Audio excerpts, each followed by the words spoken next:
नमस्कार, news one India देख रहे हैं आप और आपके साथ मैं हूं अंशिका पाठक। बात देवभूमि की करेंगे। उत्तराखंड विधानसभा चुनाव 2022 के लिए शुक्रवार को नामांकन का आखिरी दिन था। 5वीं विधानसभा के चुनाव के लिए नामांकन के आखिरी दिन शुक्रवार तक कुल 750 प्रत्याशियों ने नामांकन कराया। सबसे ज्यादा 144 प्रत्याशी देहरादून जिले की 10 विधानसभा सीटों पर मैदान में हैं। दूसरे नंबर पर सबसे ज्यादा 131 नामांकन हरिद्वार जनपद में हुए। तीसरे नंबर पर सबसे ज्यादा नामांकन लगभग 90 नामांकन उधम सिंह नगर जनपद में हुए हैं। सबसे कम 16 प्रत्याशी चंपावत की 2 सीटों पर चुनाव लड़ेंगे। आज नामांकन पात्रों की जांच की जाएगी और 31 जनवरी को नाम वापसी का दिन है।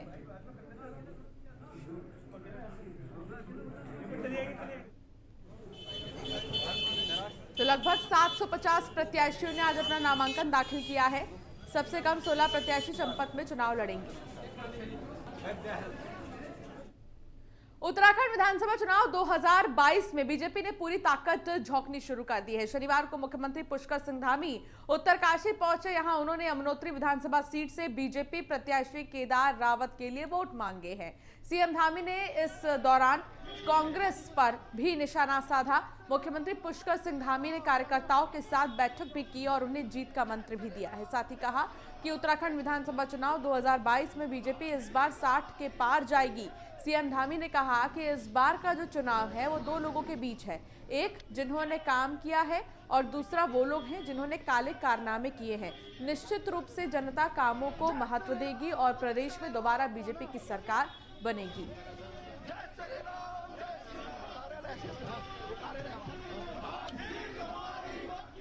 मैं पूरे प्रदेश के अंदर सभी जगह जा रहा हूँ, सब जगह गया हूँ और यमुनोत्री भी आया हूँ। यमुनोत्री के लोग बहुत उत्साह से और मन से इस बार ऐसी सरकार चाहते हैं जो सरकार मोदी जी की सरकार के साथ चले।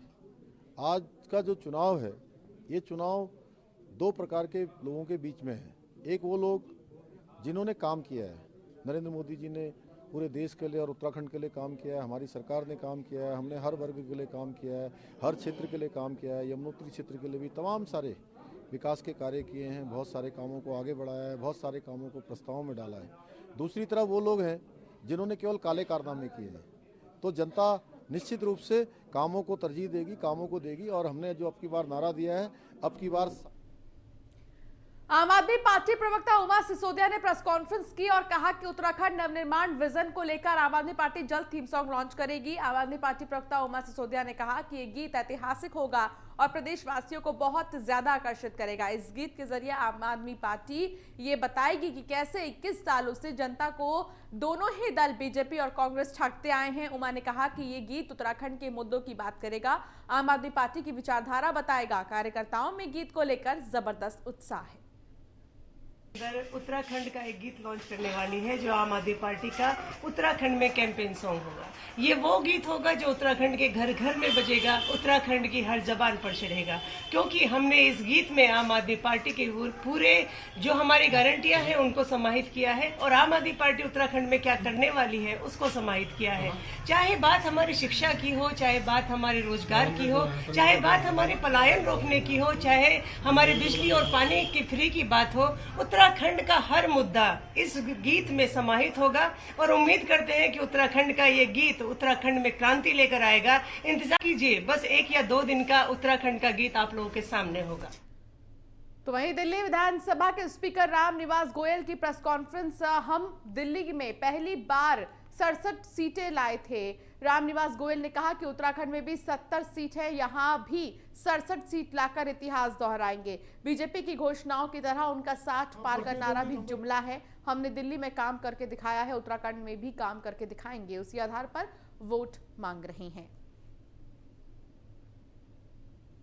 हम तो मुकाबला एक ही चीज से मानते हैं, हमने काम किया, काम के आधार पर वोट मांग रहे हैं। अगर काम पसंद नहीं आता, ठीक है, काम पसंद आता है, विकास चाहते हैं, हमारा किसी से मुकाबला नहीं, हमको वोट दीजिए। हाँ, प्रतिद्वंदी नंबर 1, 2 कह सकते हैं तो हम बता सकते हैं। प्रतिद्वंदी नंबर 1 हमारा बीजेपी, नंबर 2 कांग्रेस। उत्तरकाशी के पार्किंग मास्टर प्लान को लेकर press conference architect Krishna Kudiyal भी कोठियाल के साथ मौजूद रहे। उत्तरकाशी की सबसे बड़ी समस्या पार्किंग को लेकर मॉडल तैयार है। कर्नल कोठियाल ने मॉडल तैयार कर उसको जनता के सामने रखा है। कर्नल कोठियाल ने कहा, उत्तरकाशी में मेरी कर्मभूमि पार्किंग की समस्या का मॉडल तैयार है, जल्द धरातल पर उतारेंगे। कृष्ण कुड़ियाल के साथ मिलकर कोठियाल ने तैयार किया है ये मॉडल। IIT रुड़की और केदारनाथ में काम कर चुके हैं कृष्ण कुड़ियाल। का मास्टर प्लान, उत्तरकाशी के मास्टर प्लान को हम 3-4 अलग अलग ऐसे ही डिस्कशन के थ्रू जनता के साथ शेयर करेंगे। आज हमने शेयर करा है कि किस प्रकार से मल्टी पार्किंग और बस अड्डे बना करके हम आज एक तो टूरिज्म को इनकरेज करेंगे, रिलीजियस टूरिज्म को इनकरेज करेंगे और यहाँ के जो लोकल लोग हैं उनकी भी समस्याओं को कैसे दूर करेंगे, वो एक प्रेजेंटेशन आज हमने दिखाई है। और अगर ये काम सरकार की नीयत सही हो, सरकार की नीतियाँ सही हो, तो ये काम ना बिल्कुल भी मुश्किल नहीं है। उत्तरकाशी के जरिए इस पार्किंग को दिखाने के बाद मैं पूरे उत्तराखंड के अपने साथियों को बोलना चाहता हूँ कि ये एक मॉडल है और ऐसा ही मॉडल हमने पूरे उत्तराखंड में हर जगह रेप्लिकेट करना है। तो वही लाल कुआं से खबर, जहां हरीश रावत ने प्रेस कॉन्फ्रेंस की है। नगर कांग्रेस कमेटी कार्यालय में प्रेस कॉन्फ्रेंस की। लाल कुआं से चुनाव लड़ रहे हैं पूर्व CM हरीश रावत। हरीश ने डबल इंजन की सरकार को घेरा है। उत्तराखंड में विकास कार्यों की रफ्तार धीमी है। हरीश रावत ने कहा कि लाल कुआं में अपना आवाज बनाएंगे।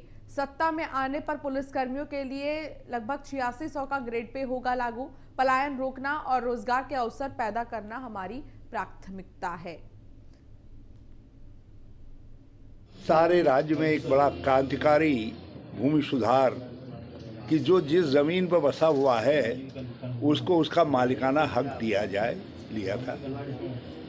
करीब 1,75,000 लोग उससे लाभान्वित हुए, जिसमें लाल कुआं के लोग भी थे। दुर्भाग्य से हमारे बाद आने वालों ने उस मामले को लटका दिया। वो मामला भी ऐसा है जो प्रतीक्षा कर रहा है। एक तत्कालिक संकट था जब मैं केंद्र में सरकार में मंत्री था। यहाँ के लोगों के सामने NH के लेकर के हमने उस समय उसका समाधान निकाला। आगे भी क्या समाधान निकालना है, जो यहाँ के लोगों का आज्ञा होगी वो समाधान निकालेंगे।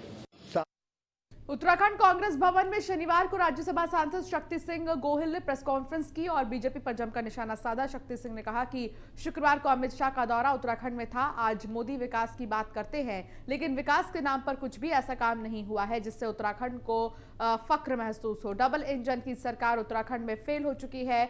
बीजेपी सरकार ने एयर एम्बुलेंस चलाने की बात कही थी, लेकिन वो भी नदारद है। मोदी गुजरात की बात करते हैं। गुजरात गांधी जी की जन्मभूमि है।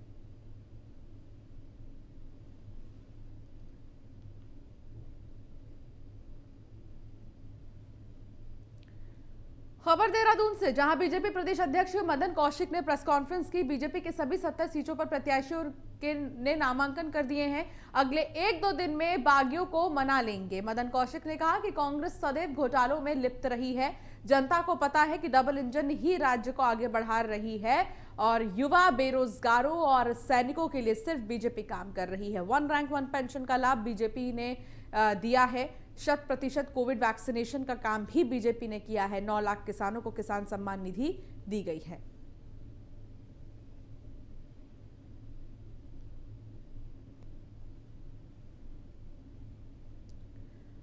महिला कांग्रेस की नवनियुक्त प्रदेश अध्यक्ष ज्योति रौतेला शनिवार को कांग्रेस मुख्यालय पहुंची, जहां कार्यकर्ताओं ने उनका जोरदार स्वागत किया है। इस दौरान उन्होंने कहा कि वो ये नहीं कहेंगी कि उत्तराखंड में महिलाओं की अनदेखी की गई है और यहां बहुत सारे फैक्टर काम करते हैं, लेकिन कुछ महिलाओं को यहां जरूर टिकट दिए गए। लेकिन वो मानती हैं कि प्रदेश में टिकट आवंटन में महिलाओं का जो प्रतिशत होना चाहिए था वो नहीं रहा है। कांग्रेस मुख्यालय पहुंची ज्योति रौतेला ने कई सवालों का जवाब देते हुए कहा कि आज उनके सामने प्राथमिकताएं बहुत सारी हैं। कांग्रेस के जो प्रत्याशी चुनावी मैदान में हैं, उनके समर्थन में महिला कांग्रेस की टीमों को लगाया जाएगा। महिला कांग्रेस की प्रत्येक टीम हर प्रत्याशी के पास जाकर उन्हें जिताने का काम करेगी। उन्होंने कहा कि कांग्रेस ने महिलाओं को भी टिकट दिया है, ऐसे में हमारी पूरी कोशिश रहेगी कि उन्हें जिताने के लिए भरपूर प्रयास किया जाए।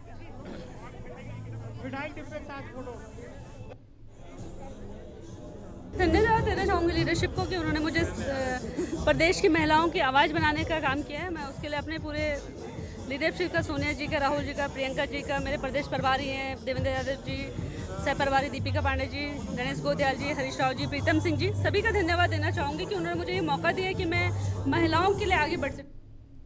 उत्तराखंड बीजेपी के चुनाव प्रभारी और केंद्रीय मंत्री प्रहलाद जोशी मसूरी विधानसभा क्षेत्र के जाखन में डोर टू डोर कैंपेन कर मंत्री गणेश जोशी के लिए वोट मांगते नजर आए। न्यूज 1 इंडिया से एक्सक्लूसिव बातचीत करते हुए प्रहलाद जोशी ने कहा, बीजेपी में कोई बगावत नहीं है, कुछ नाराजगी है, कुछ लोगों ने निर्दलीय नामांकन कराए हैं, लेकिन अभी नाम वापसी का समय है, उन्हें मना लिया जाएगा। तो डोर टू डोर कैंपेन में मिल रहे जन समर्थन से प्रहलाद जोशी खुश नजर आए। विधानसभा क्षेत्र के लिए प्रहलाद जोशी इस वक्त हमारे साथ है, जो डोर टू डोर कैंपेन कर रहे हैं। Sir, door to door campaign चल रहा है, किस तरह का समर्थन नजर आ रहा है? समर्थन तो आप खुद ही देख रहे हैं।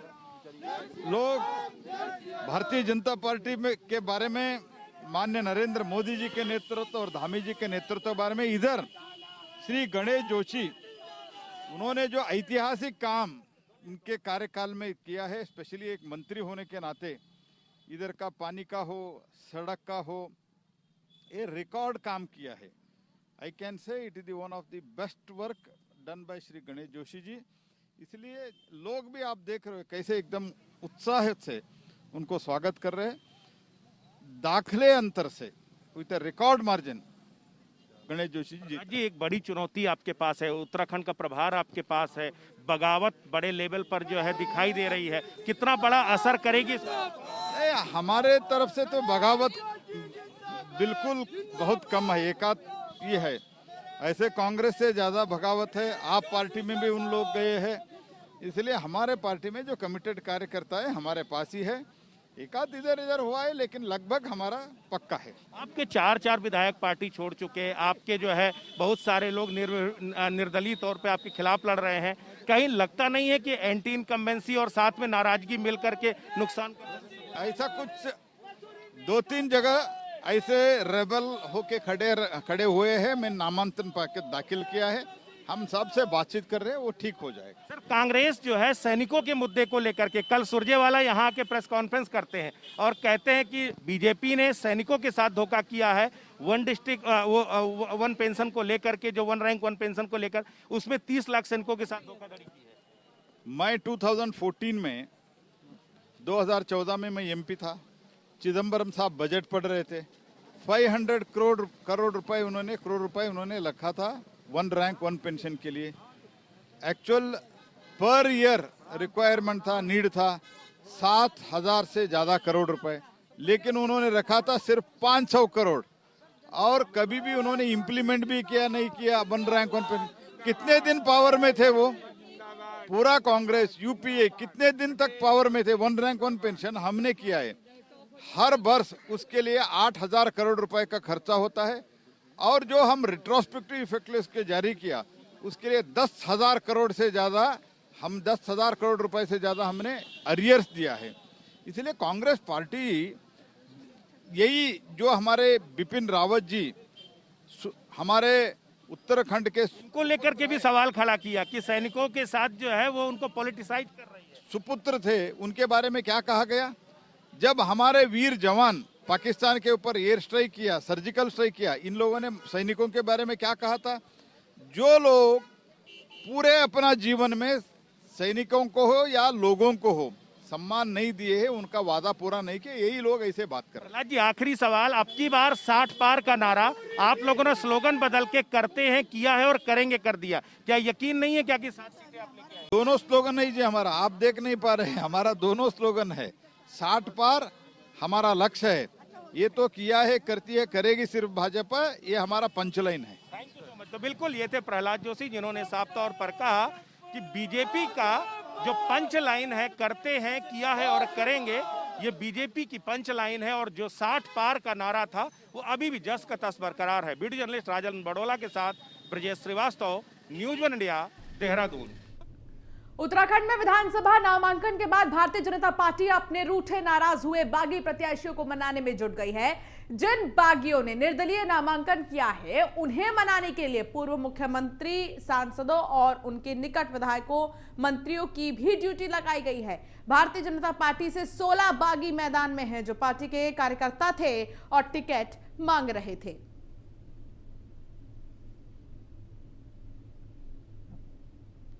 ऐसी सूचना मिली है कि भारतीय जनता पार्टी के कुछ कार्यकर्ताओं ने नामांकन किया है और प्रदेश का शीर्ष नेतृत्व इस मामले में बहुत गंभीर है। पार्टी के कई वरिष्ठ पदाधिकारियों को, माननीय सांसदगणों को, पूर्व मुख्यमंत्री गणों को और पार्टी के वरिष्ठ नेताओं को, इनका जहाँ जैसा भी संपर्क है उनसे बातचीत करने को और वो पार्टी के समर्थन में विड्रॉल करें और पार्टी के प्रत्याशी के लिए काम करें, ऐसी जिम्मेदारी दी गई है। और आज ये हमें ऐसा विश्वास है कि अधिकांश लोग पार्टी की रीति नीति को समझते हुए, उसमें आस्था प्रकट करते हुए पार्टी के जो प्रत्याशी हैं उनके समर्थन में विड्रॉल करेंगे। मसूरी से बीजेपी प्रत्याशी और कैबिनेट मंत्री गणेश जोशी ने मसूरी विधानसभा के जाखन में आज डोर टू डोर कैंपेन किया। इस दौरान गणेश जोशी ने कहा कि जनता का जिस कदर हमें समर्थन मिल रहा है वो तस्वीर बताती है कि मुकाबले में कोई भी नहीं है। उन्होंने कहा कि हमने जो ऐतिहासिक कार्य उत्तराखंड के लिए किए हैं उसके लिए जनता हमें एक बार फिर बहुमत से जिताने जा रही है। सुनिए क्या कुछ कहना था उनका। विधानसभा क्षेत्र में गणेश जोशी और प्रहलाद जोशी इस वक्त डोर टू डोर कैंपेन कर रहे हैं। जिस तरीके से डोर टू डोर कैंपेन की जाती है, गणेश जी है, गणेश जी क्या लगता है चौथी बार आप जिस तरीके से कॉम्पिटिट कर रहे हैं, कितना समर्थन और कितना यकीन आपको क्या दिखाई दे रहा है? जिस प्रकार से कल रात को हमने तय किया था कि हमारे प्रभारी जी आ रहे हैं, इस शॉर्ट नोटिस पे सैकड़ों की संख्या में लोग, ये कोई मीटिंग नहीं है, हम डोर टू डोर कन्विंसिंग कर रहे हैं। इस प्रकार से कार्यकर्ताओं का, माताओं का, बहनों का, बुजुर्गों का, युवाओं का हुजूम निकल रहा है। इस बात का प्रतीक है कि मसूरी में कोई मुकाबला नहीं है। मुकाबला जी, सबसे बड़ी बात है कांग्रेस पूर्व सैनिकों के साथ धोखाधड़ी का मुद्दा उठाती है। आप खुद एक पूर्व सैनिक हैं, क्या लगता है कितना बड़ा इस बार सियासी मुद्दा है? कांग्रेस ने कल कांग्रेस के अध्यक्ष को मंच पर नहीं बैठाया और जब उन्हीं के एक उसने उनसे सवाल किया तो वो जवाब ने और देखे और ये कांग्रेस का इतिहास है कि हमेशा सैनिकों का अपमान किया तो कांग्रेस ने किया है, चाहे वन रंग वन पेंशन की बात हो। अब ज़्यादा दूर मत जाइए, जब बालाकोट में हमारे वीर जवान एयर स्ट्राइक कर रहे थे, 300 आतंकवादियों को मार रहे थे, यही कांग्रेस थी जो उनकी वीरता पर सवाल उठा पैदा कर रही थी। यही कांग्रेस है जिसने जनरल बिपिन रावत को गली का गुंडा कहा था और भीड़ जुटाने के लिए उनकी फोटो लगा दी। कांग्रेस जी को थपलियाल एक बार फिर आपके मुकाबले में खड़ी है, कितनी बड़ी चुनौती मानते हैं? कांग्रेस एक बार फिर आपके लिए बड़ी चुनौती खड़ी? कोई चुनौती नहीं है। पिछली बार मैंने पहले जाति वोट चला था, इस बार जीतो। इस बार कम से कम 21,000 से अधिक मतों से मेरे क्षेत्र की जनता जो है उनको जवाब देगी। बिल्कुल, तो ये थे गणेश जोशी जी जिन्होंने साफ तौर पर कहा, बेहद ही कॉन्फिडेंट नजर आ रहे हैं। उनका कहना है कि कांग्रेस जिस तरीके से, चाहे वो पूर्व सैनिकों के साथ धोखाधड़ी का मुद्दा उठा रही हो या विकास का मुद्दा, कोई भी मुद्दा इस बार चलने नहीं जा रहा है और इस बार बीजेपी एक बार फिर बड़ी जीत हासिल करेगी। और सबसे बड़ी बात यह है कि कांग्रेस के पास मुद्दे के नाम पर कुछ है ही नहीं, इसीलिए कहीं पूर्व सैनिकों के साथ धोखाधड़ी का मुद्दा तो कहीं बदहाली का मुद्दा उठा रही है। वीडियो जर्नलिस्ट राजन बड़ोला के साथ Brajesh Srivastava, news one India, Dehradun. Uttarakhand विधानसभा चुनाव में नामांकन के बाद सभी प्रत्याशियों ने डोर टू डोर प्रचार शुरू कर दिया है। सभी प्रत्याशी जनसंपर्क अभियान में जुट गए हैं। इसी कड़ी में ज्वालापुर विधानसभा से बीजेपी प्रत्याशी सुरेश राठौर भी लगातार जनता के बीच पहुंच रहे हैं और जनसंपर्क कर लोगों से वोट करने की अपील कर रहे हैं। भारत माता की जय, वंदे मातरम। विश्वास, अति विश्वास भारतीय जनता पार्टी के पक्ष में मतदान करेगी जनता। हमारे कार्यकर्ता खड़े हैं, हमने डोर टू डोर प्रचार किया है, तो हमें पूर्ण रूप से विश्वास है कि भारतीय जनता पार्टी का मतदाता हमारे पक्ष में मतदान करके हमें पुनः भारतीय जनता पार्टी के प्रत्याशी के रूप में विजय बनाकर भेजेगा, ताकि हम उनके क्षेत्र के विकास में और अगली भूमिका निभा सकें। राठौर जी, तो मूल रूप से शिक्षा क्षेत्र, चिकित्सा क्षेत्र, ये दो महत्वपूर्ण है। रोजगार को हमने प्रथम दृष्टि रखा है कि हमारा जो बुग्गा वाला क्षेत्र है, बुधवा शहीद है, बंजारे वाला है और तेलपुरा है, इस क्षेत्र के अंदर बहुत बड़ी हमारी राजस्व की भूमि खाली पड़ी है। उस पर हमने सर्वे करा है, पिछले विगत 2 वर्षों से सर्वे चल रहा है। सीडकुल की स्थापना की दृष्टि से माननीय मुख्यमंत्री से हमने अपील की है कि वो उसको यहाँ बनाया जाए। दूसरा, हमारा चिकित्सा के क्षेत्र में एक बहुत दिनों से लंबित पड़ा है मेडिकल कॉलेज भगवानपुर के अंदर, हमारे पास उसके लिए पर्याप्त भूमि है, हम उस भूमि को देने के लिए तैयार हैं। उस भूमि के ऊपर वो मेडिकल कॉलेज बनेगा तो घाट। उत्तराखंड की हॉट सीट कानपुर विधानसभा क्षेत्र में इन दिनों बसपा समेत भाजपा और कांग्रेस द्वारा गुर्जर चेहरों को चुनावी मैदान में उतारा गया है। मगर जिस तरह कानपुर विधानसभा क्षेत्र किसान और गुर्जर बाहुल्य जमीन मानी जाती है, उस स्थिति में गुर्जर वोट बैंक का बड़े स्तर पर विभाजन भी होता हुआ नजर आ रहा है। इसका सीधा फायदा कानपुर विधानसभा क्षेत्र में निर्दलीय रूप से हुंकार भरने वाले प्रदेश के वरिष्ठ पत्रकार उमेश कुमार शर्मा को मिलता हुआ साफ दिख रहा है।